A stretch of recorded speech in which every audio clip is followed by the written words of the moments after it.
Hey, welcome back to the next lecture about fluorescence spectroscopy. And in this lecture, we are going to look both at the technical realization, so the instrumental details, as well as which kind of compounds are actually fluorescing in, and which we can analyze them with the fluorescence spectroscopy. Compared to ultraviolet visible absorption spectroscopy, fluorescence can be done in two different ways. So there are two important processes in fluorescence spectroscopy. First, it is the excitation that needs to be brought about by absorbing a light quanti, as well as there is the fluorescence where the quanti is emitted. So therefore, there are also two types of fluorescence spectroscopy. The first one is the excitation spectrum. This means that we are measuring the intensity of the light that is absorbed and then causes fluorescence. Or there is the emission or so-called fluorescence spectrum, which is measuring the fluorescence intensity depending on the wavelength. So what does that mean, or how is that done? If we are dealing with the excitation spectrum, then in this spectroscopy, we are keeping the wavelength at which we are measuring fluorescence constant, but we are varying the wavelength which we are using to bring about the excitation. So we are scanning the wavelength that could cause the molecules to excite, to become electronically excited. But the fluorescence is observed at one specific wavelength. On the other hand, we can also keep the excitation wavelength constant. We just use one specific wavelength, and then we scan the fluorescent light over different wavelengths and register the intensity of the photons that are emitted at each of these wavelengths. So we could have actually two different spectra, the excitation spectra and the emission spectra. When we look at these two spectra, how they look like, then the excitation spectrum usually looks something like this. It's fairly close to the absorption spectra of the molecule, but it is important to keep in mind that this actually has been measured in the fluorescence mode. That means that it's actually the fluorescent light that we are measuring, so the emitted light, but it's very, very close to the absorption spectrum. And this is usually low wavelength, so this means high energy, while the emission spectra is then what is observed when we keep the excitation light wavelength constant and we scan over the emitted light over different wavelengths. And because of the processes that occurred, the emission spectra is at the longer wavelength, so lower energy. And let's look at this once more on the energy scheme. So the excitation was what was brought about when the molecule was transferred from the ground electronic state to an excited electronic state and excited vibrational state. So this means a larger energy, so more energetic transition, while fluorescence occurred when the molecule returned from the S1Y0, so electronically excited level state in a vibrationally not excited state back to the ground state. And usually this can happen to vibrationally excited or vibrational not excited levels. So this means that the energy of the quanti that are emitted in the fluorescence are lower in energy, and that means longer in wavelength. And this is what is most usual. This is actually also called Stokes spectra. This means that the excitation wavelengths are shorter, so more energetic, and the emitted lights are longer in wavelength, so less energetic. So this is kind of Stokes fluorescence spectra.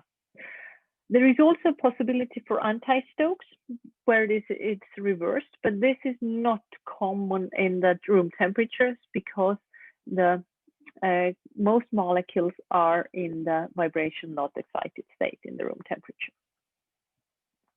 So both spectra are possible, and they are very often almost symmetrical, and this comes from the excited, vibrationally excited states and their the way they are relating to each other in the excited state and in the ground state. So their energy differences of the vibrational states in both the ground state, electronic ground state, and electronic excited state are very similar, and this results in this mirror image of the excitation spectra and the emission spectra in the fluorescence spectroscopy. So it's important to keep in mind that the excitation spectra are lower in wavelengths and the emission spectra are higher in wavelengths. And similarly to the UV visible spectra, the bands in the spectra are very broad and usually not very characteristic. So mostly kind of identification purpose fluorescence spectra are not very possible. So it's usually the quantitation that we are doing with the fluorescence spectroscopy. In order to now measure both the excitation and the emission spectrum, there are different technical realizations, and most common ones which we see in analytical chemistry are filter fluorometers or spectrofluorometers, which already by the name relate that they are similar to the spectrophotometers and filter photometers that we used also in ultraviolet visible spectroscopy, where we measured absorptions. There are also higher up devices or more elaborate devices, which usually use lasers to obtain the light to bring about the excitation. And these are very important in biological applications, especially molecular biology, where visualization of processes with fluorescence in imaging spectroscopy is very important. So let's now look a bit more on the schemes of these instruments. So first, let's look at the simpler instruments with the filter fluorometers. Similarly to the UV visible absorption spectroscopy, we need to have the light that brings about the excitation of the molecules to the S1, SE, S2 levels. And we could have a lamp here. They can be similar to the ones that we used in the UV visible spectroscopy. However, fluorescence intensity depends on the intensity of the light that is used. Therefore, the more energetic lamps we use, so the lamps which have higher intensity, the better. So that means that we can get more intensive fluorescent spectra.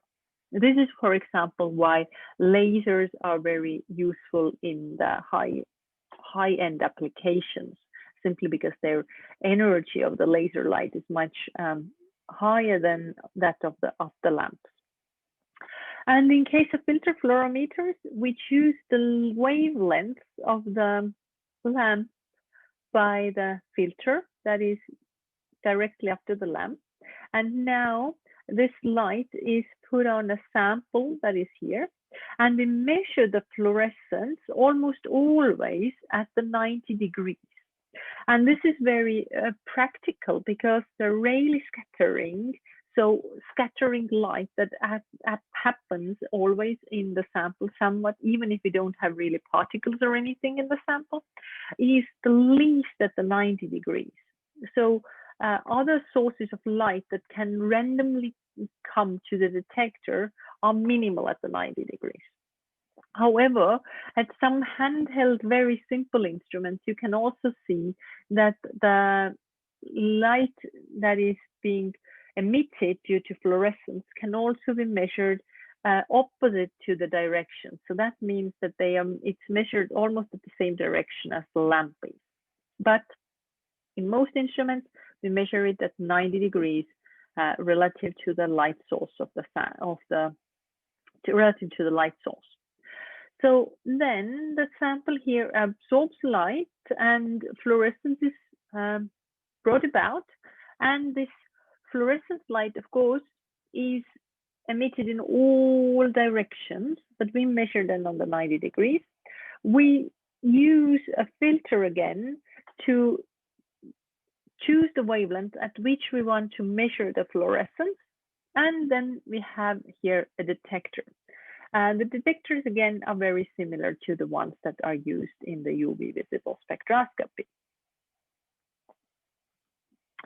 In case of spectrofluorometers, we can scan both the emission and the excitation spectra, and therefore we actually need two monochromators. Also, on the fluorometers that we had in the previous slide, you can think of the differences, what are between the UV visible absorption spectra meters, and what are then the differences here, and why these are. So when we look at spectrofluorometers, we have here two monochromators compared to the UV visible spectroscopy, where we only had one monochromator after the lamp. Here we also have one monochromator before the detector. So what do these monochromators do? The lamps are continuum spectral lamps. This means that we need a monochromator to scan through the spectra to see how is the fluorescent spectra depending on the excitation wavelength. So if we want to measure excitation spectra, we use this monochromator here to scan through the whole spectra. So we change the light wavelength here, and this means that excitations to different vibrational and electronical excitation niveaus are occurring depending on what is the wavelength that we choose here. Then this light is again reaching our sample, and in our sample, different processes compete, but hopefully some fluorescence is brought about, and this we measure again at the 90 degrees, similarly to fluorometers. And we use again here a monochromator to choose the wavelength at which we are measuring the fluorescence. If we are measuring the excitation spectra, then we scan with this monochromator through the spectra, and we keep this monochromator here at one specific wavelength at which we are measuring the fluorescence. It's best to keep the monochromator at the wavelength where the fluorescent spectrum has its maximum, and then scan with the first monochromator through the whole range where the excitation can be brought about. However, when we are measuring the emission of fluorescent spectra, then we keep this monochromator at the specific wavelength. It's best to keep it at the wavelength where most of the molecules absorb, so the most efficient excitation occurs. And then we use the second monochromator here to scan through the whole emission spectra. So when we are measuring either excitation or emission spectra, one of these monochromators has a fixed wavelength while we scan through the other one. It is also possible to measure kind of total fluorescence spectrum. This means that we scan through both the excitation spectra and the emission spectra.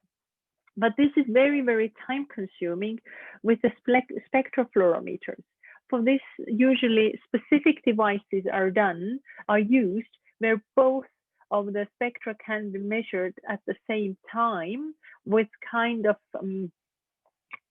space resolved spectrometers.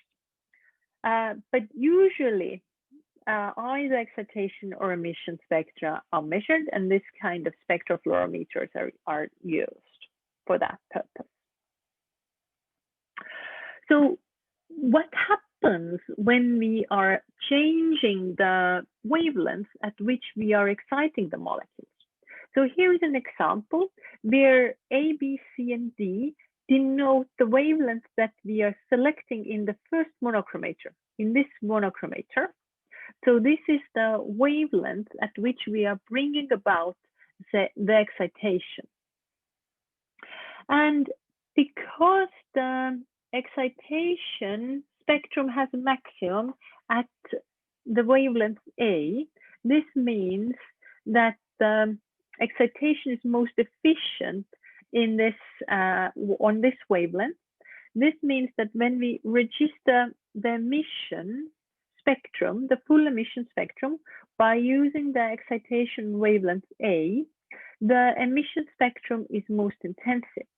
However, when we use a wavelength which is slightly less efficient, for example, the wavelength B, then the shape of the emission spectrum stays the same, but the intensity is decreased. So therefore, the impact on the excitation wavelength doesn't really, the variation in the excitation wavelength doesn't really vary the shape of the fluorescence spectra or the emission spectrum, but it does influence a lot the intensity of the emission spectrum. So when we are doing quantitative analysis, we would like to have, of course, the excitation at the most efficient wavelength so that we would get the highest intensity emission spectrum when we are using emission spectra for quantitative purposes. So now we would also want to look at which kind of compounds we even can determine with the fluorescence spectroscopy.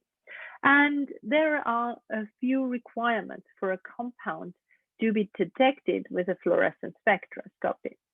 The first thing is that the molecule needs to absorb light. This means that the molecule needs to be able to become, to be converted to the excited state. So either S1 or S0 with a corresponding vibrational excitation.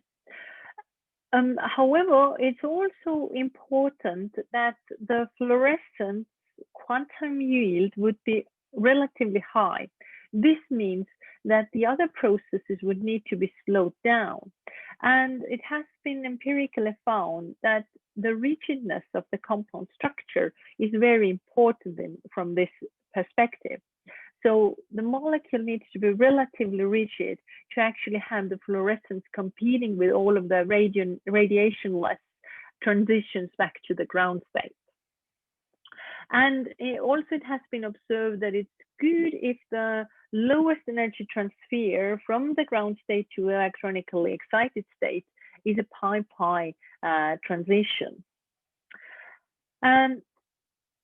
So due to these requirements, most molecules do not actually fluorescence.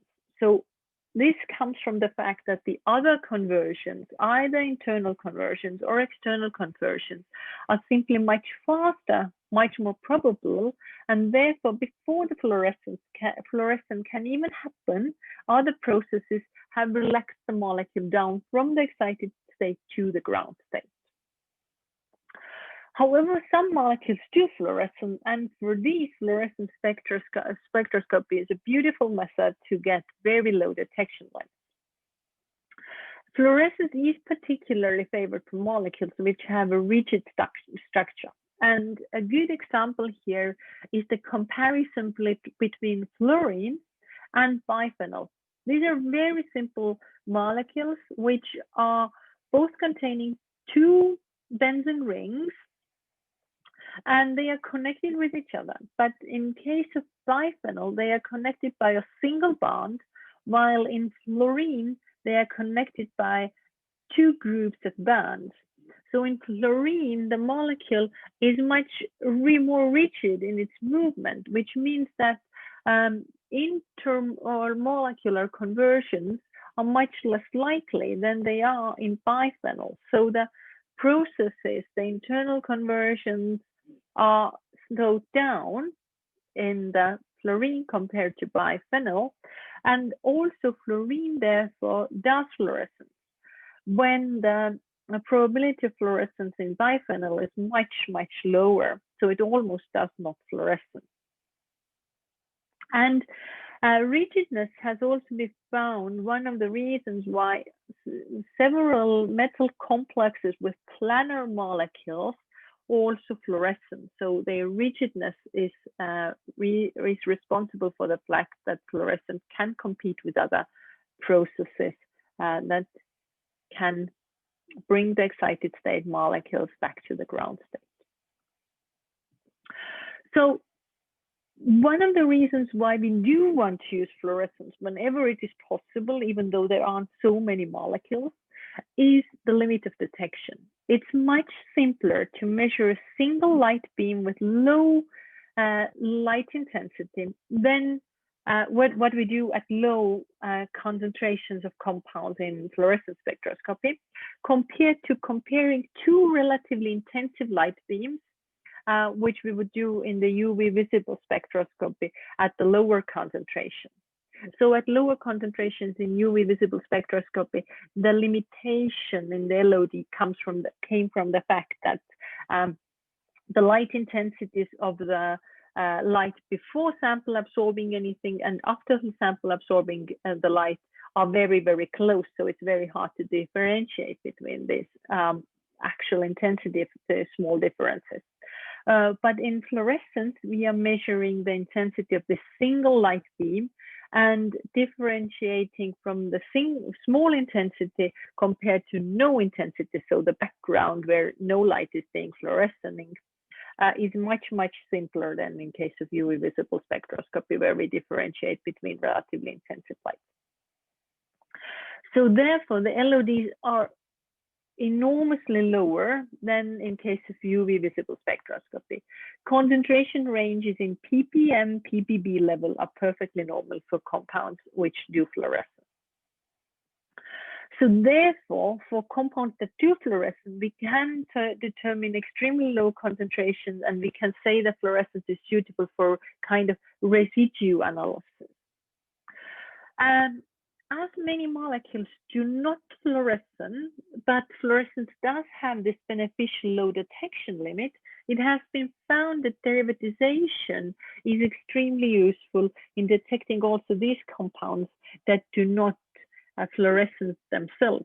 So what we do is that we firstly react the molecules we want to detect with a derivatizing reagent that makes these molecules fluorescent, and thereafter we measure the reaction products as derivatized molecules. The same is true with fluorescence reagents that we can use to measure some of the metals.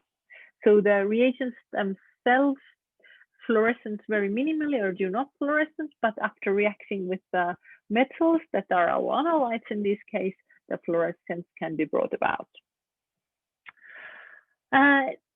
Therefore, the low detection limits in combination with other beneficial properties, such as the direct linearly proportional relation between the light intensity S and the concentration of the compound, and the wide linear range that can be observed in fluorescence. So the linear range can be up to 6 orders of magnitude, but doesn't really have to be that high, compared to the about 2 orders of magnitude in case of UV visible spectroscopy. It's very beneficial for quantitative analysis. So quantitative analysis is very common in fluorescence spectroscopy. And we usually use a calibration graph method because light intensity depends very much on the light source, on the detector, as well as the instrumental settings, temperature, and so forward. So calibration graph is the choice we do usually in fluorescence spectroscopy. There are many applications of this quantitation with fluorescence spectroscopy. The somewhat decreasing application is the determination of the metals by forming the complexes between the fluorescent reagents and the metals. Most of the sensor applications can be fluorescent spectroscopy type. So one of the common ones is the determination of oxygen, which is based on the quenching of the fluorescence brought about by oxygen. And also other sensors where the analyte is forming a complex with a ligand, and therefore the fluorescence is either brought about or quenched, is a very common technique in sensor chemistry. Also, fluorescence spectroscopy is widely used in liquid chromatography as a detector. Probably it is a third detector according to popularity after UV visible and mass spectrometry nowadays. And fluorescence is also extremely useful in molecular biology. So all kinds of immune analysis, which are kind of similar to sensor applications, but also imaging of processes in living organisms are making great use of the fluorescence spectroscopy. So this was an introduction to the fluorescence spectroscopy, and actually also the end of the introductions to different optical spectroscopies. So in the next lectures, we'll have a look at the atomic spectroscopy.